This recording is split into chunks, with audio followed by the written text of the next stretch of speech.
Hi, everyone. Let me get this queued up.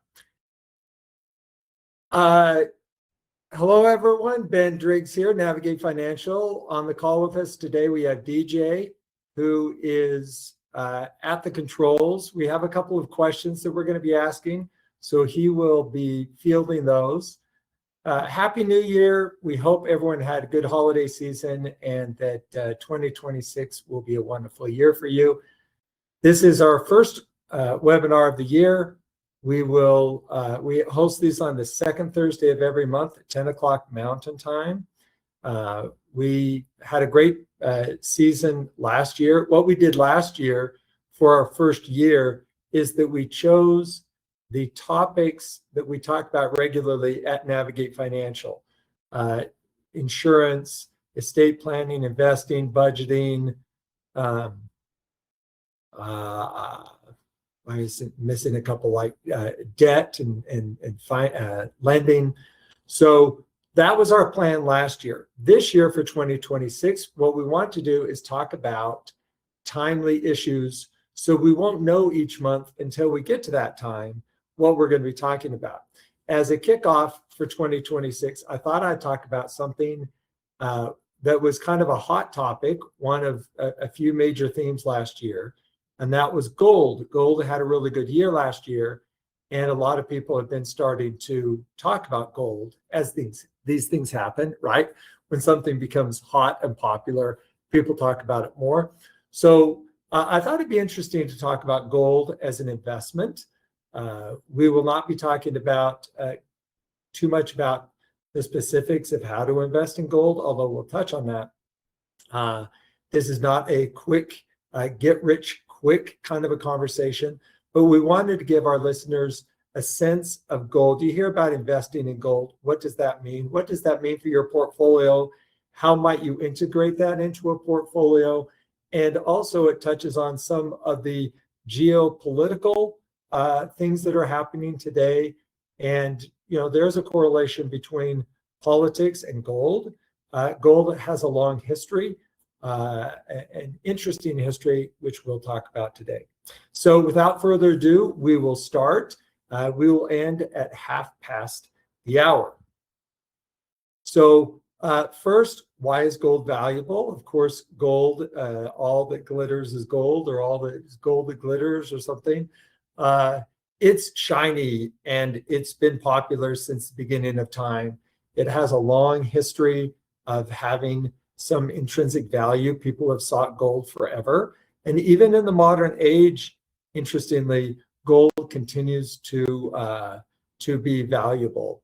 It has limited supply, and it has a history of being a form of currency. In fact, it was the primary form of currency for hundreds of years until recently. And then lastly, it has some practical uses, industrial uses that are important, particularly as we move into a modern age. A lot of things do need gold, in addition to other precious metals, lithium, platinum, silver, copper. We'll be talking about those other precious metals very briefly as well, but we want to focus on gold today. By the way, from a housekeeping standpoint, if you have any questions, please put them into the chat. DJ will be monitoring that. I won't be monitoring that. But we welcome any questions you have. So please don't hesitate to ask any questions. So in preparation for this webinar, we did some research. I came up with 9 advantages of gold. And here they are all on this screen. And we're going to refer back to the screen a couple of different times. So these are in no particular order. Number 1, it's a portfolio diversifier. Gold has a very low correlation to stocks and bonds, and maybe to cash even. So, and to real estate. Why that is important to know is that when we're building out a portfolio, ideally, we want to introduce into the portfolio a few different things that have very different characteristics, that they're moving at different times. So as one thing's going up, maybe another one's going down, another one's in between. Obviously, we want to go up, And obviously, we want to choose everything going up all this, always at the same, everything going up all the time. But of course, that's not realistic. So when we have some things that are going up while the other things are going down, it levels out the ride. And mathematically, that does translate typically to a better return. So if we can get, a smoother ride, A, emotionally it's better for us, but B, it will mathematically pencil out better for us in most cases in the long run. So we are thinking about smoothness, and portfolio gold offers a smoothing effect because it tends to do well when there's a crisis. That's number 3. It's defensive. When things collapse, gold typically rebounds positively, and people run to gold in times of crisis. That's a pretty strong historical, pattern. Of course, it's not always the case, not a positive correlation, but it's a pretty strong pattern. So we like gold from a defensive standpoint. Number 2, you can read for yourself, transparent and liquid. It's a very big market. Independent. Number 4 and 5 are kind of similar. I like gold because it's independent. This is one reason why a lot of people are attracted to cryptocurrencies, because the idea that you can have a currency that is completely independent of government regulation or government control, or some sort of, like I say here, a financial system, there's an attractive independent quality associated with that. It's a hedge against what I call government mismanagement. So governments, for political reasons, they always want to look good to their voters, and so they're always spending money. And typically they're spending money they don't have. That's not only in the United States, but that's pretty much typical pattern. So governments spend money that they shouldn't be spending, and gold doesn't respect that, right? That tends to be inflationary. It devalues currencies when governments do that. Creates a lot of, here it says monetary expansion. Oh, we just need to print more money. This happened a lot in 2020 with COVID. It happened a lot with Trump lowering taxes. Those are 2 big things that have happened recently that have ballooned an already big federal deficit. So the federal deficit is just completely out of control. We've known that for a long time. But this gold definitely respects like some intrinsic value and not some fake printing of money. It's a hedge against currency devaluation, meaning when you have a fiat currency, that means a government issued money like the dollar or the yen or the euro. These are called fiat currencies. So when there is a decreased confidence in a currency, last year the dollar went down a lot, and the dollar's the biggest currency out there, and so gold went up conversely. When you lose confidence in governments, that is typically bullish for gold. And maintaining purchasing power, that I was actually going to put that at number 1. It's been good throughout history, maintaining its value over time. And then lastly, against deflation, we'll see this on the next slide. I think in 2008 with the Great Recession, that it did well. The Great Recession was deflationary, not inflationary, and it did well. In the last few years, when we've had inflation, it's done well. So it really can it's a very versatile investment, quite frankly.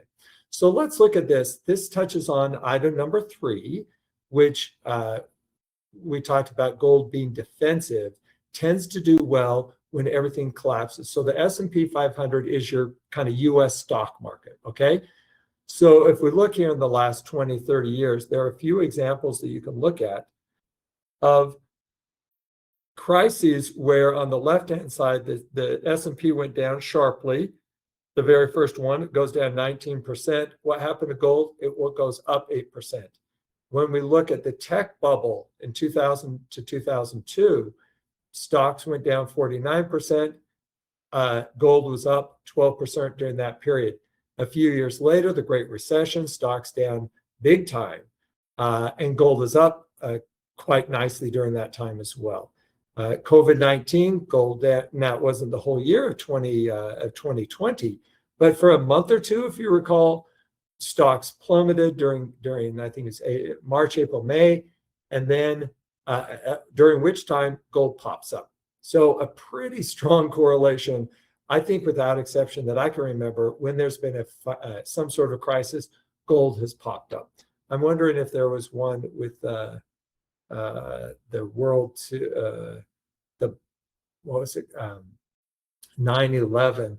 That was literally just a few days, so maybe they didn't track that. Okay. So here's a question. DJ, I'll let you run the controls here.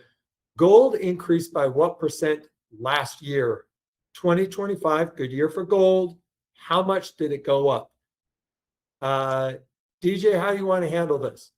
I published the poll for everybody. You should have seen, I don't know, on your computer screen, or if you're on a device, you can feel free to vote. It should pop up, and it has a question for you. So we'll give it a couple of seconds. I can see the votes. Everybody's clicking and voting in right now, and then I can publish the results to see, and then I'll communicate that with you, Ben, because I know that you're on the presentation screen. So we'll give it, let's call it 10 more seconds.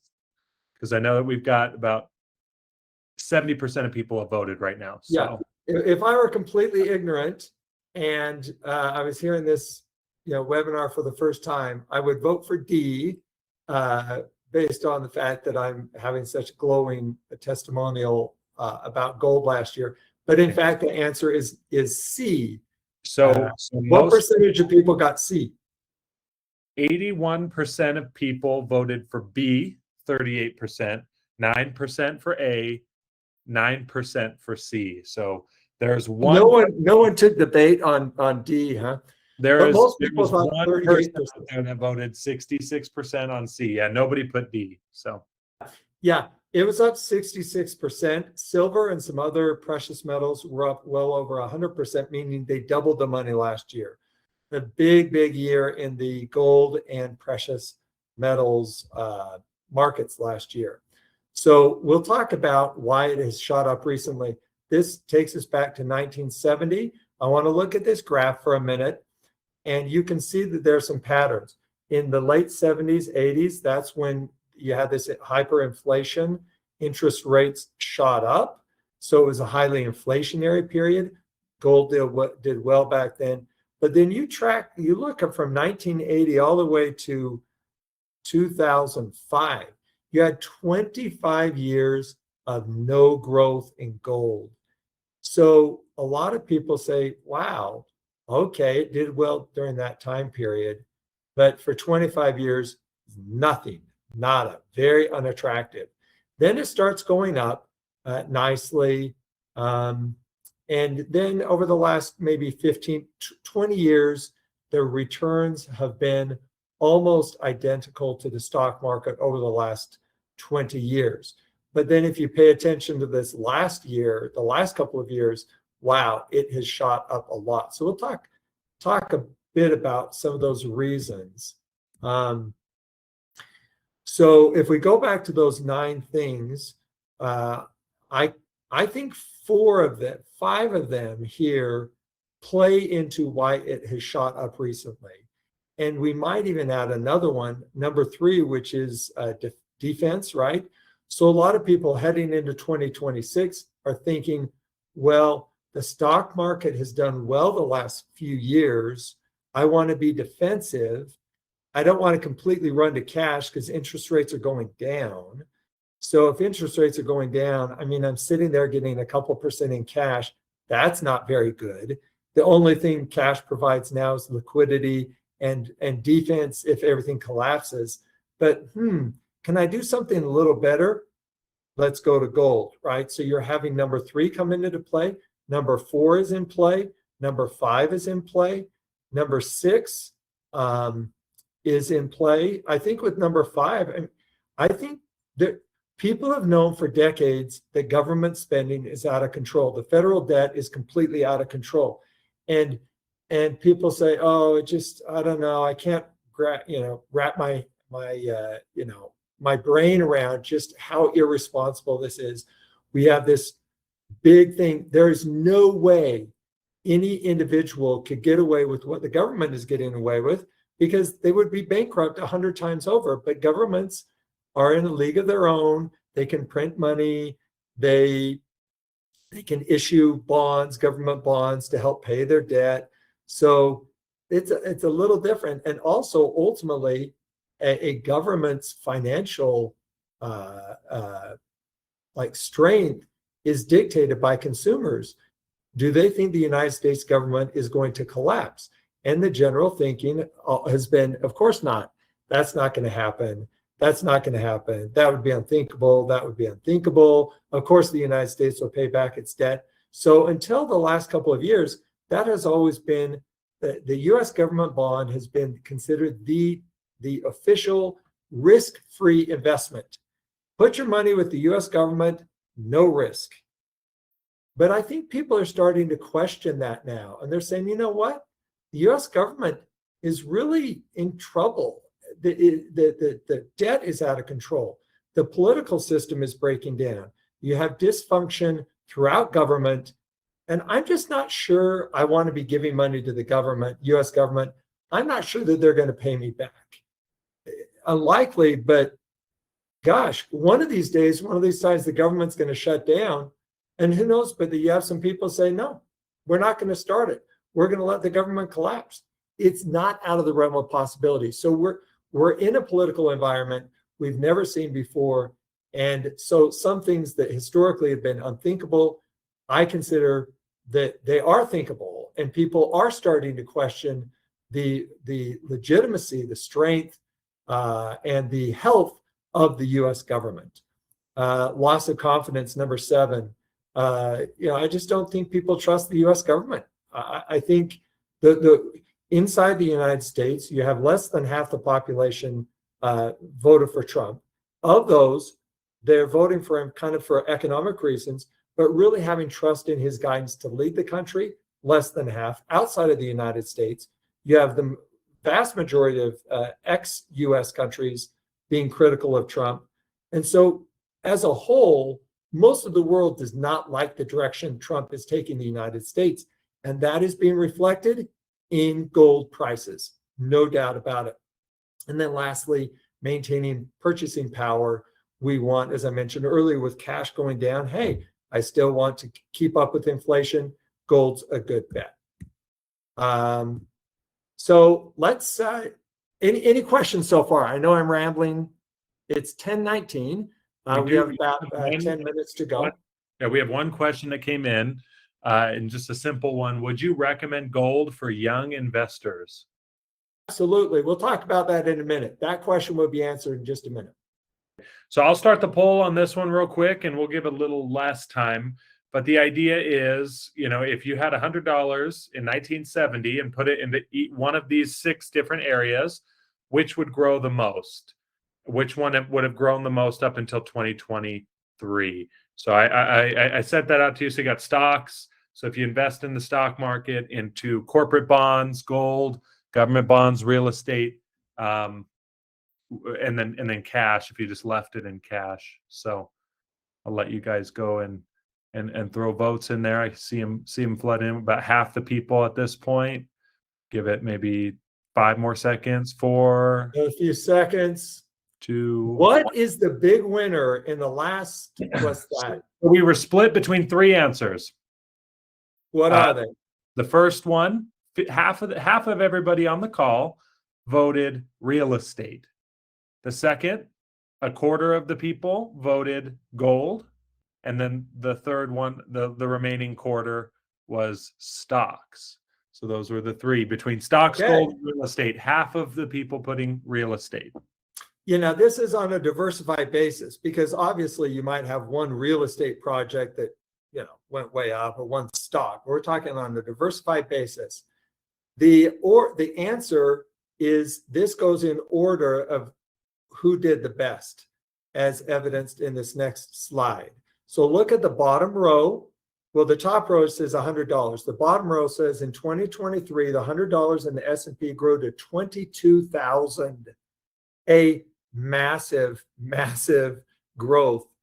That is greater than the sum of all of the other ones put together and then some.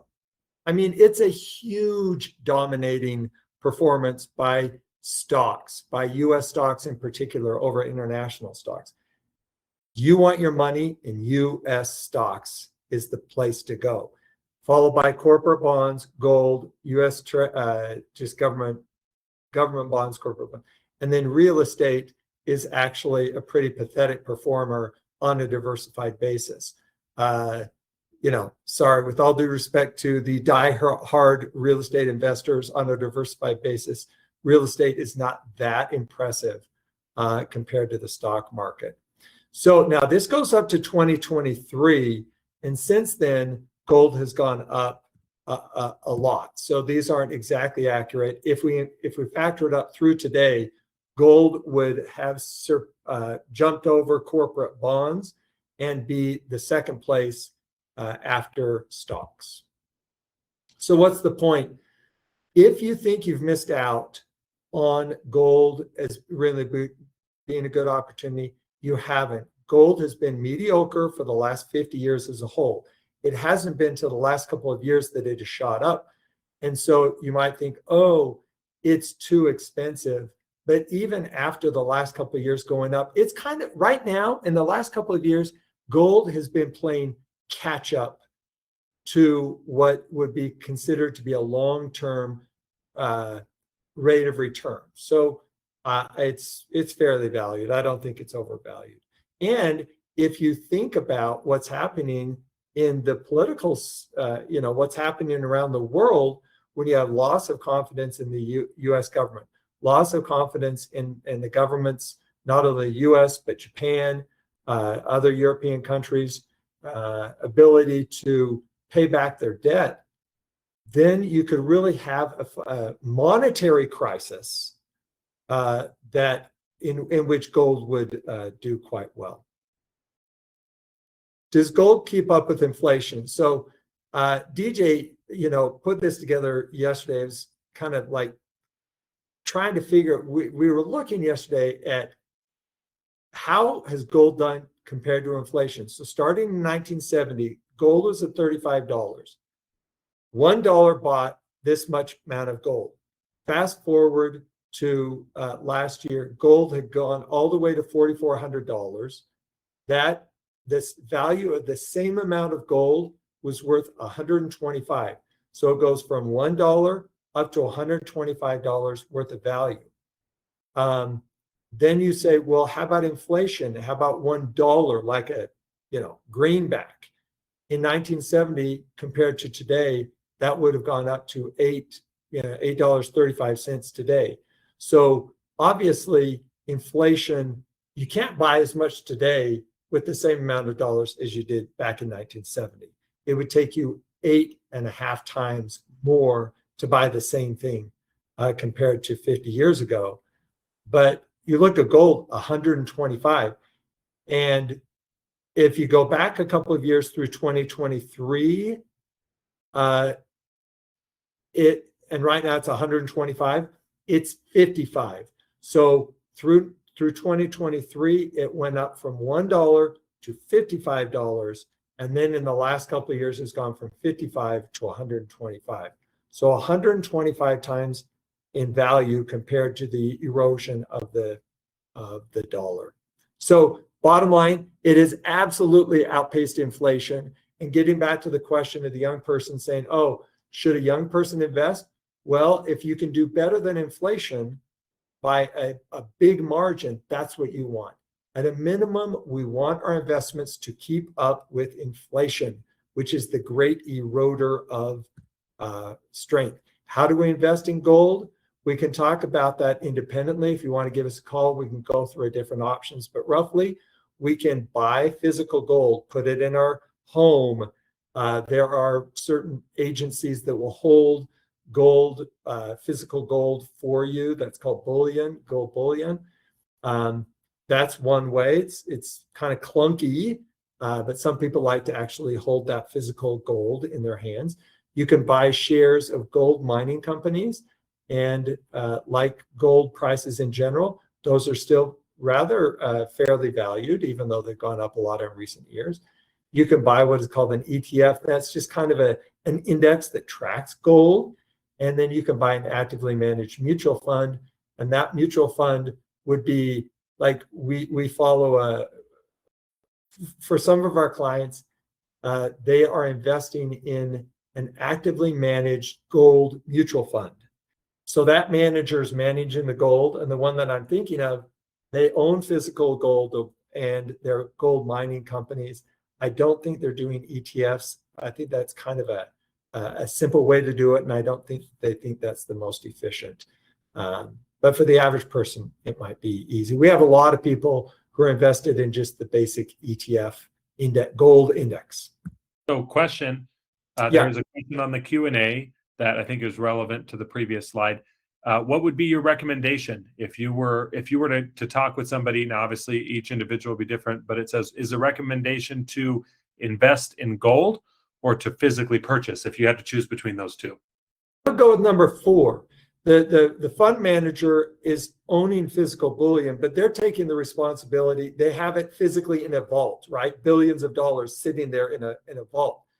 I just think that it's you can have daily liquidity, you can buy, you can sell, you don't have a security robbery or something like burglary. So I like owning the physical bullion, but it's not very practical. So I like number 4. Yeah, those are the questions that we have. Yeah. So we can keep, because number 3, you don't really own the gold, and there's something about owning the gold. Number 3 is just a financial instrument that tracks the value of gold. So you buy that, and you're not owning gold. You're just owning some, it's kind of like paper money. The whole point of going with gold is you buy gold. So I want to own gold stocks and physical bullion. And so I would go with number 1 and 2, but number 4 combines those, the mutual fund company. What's the difference, gold and other precious metals? The main difference here, as we wrap up, is, and I was thinking that we would kind of explore this more, but I, as expected, didn't have as much time. So gold should be viewed as more of an investment. There are some industrial practical applications, but they're a little less. So it has unique investment properties. I would say other like silver, platinum, lithium, I don't know some of the other ones. Some of these rare earth that are so important. That's why Trump is interested in Greenland. That's why China is basically buying up Africa. There is a race for minerals, these rare earth minerals that drive a lot of the digital age. So everyone is trying to get these. They're in cars, they're in transmission systems and whatnot. So everyone wants to get it. That is propping up demand, and I don't see that demand going away anytime soon. It's a very bullish time for these investments as people are grabbing, because you need that physical thing to produce the energy to run the digital age. Cryptocurrency was introduced in what year? Sure, what the heck? We have 1 more minute.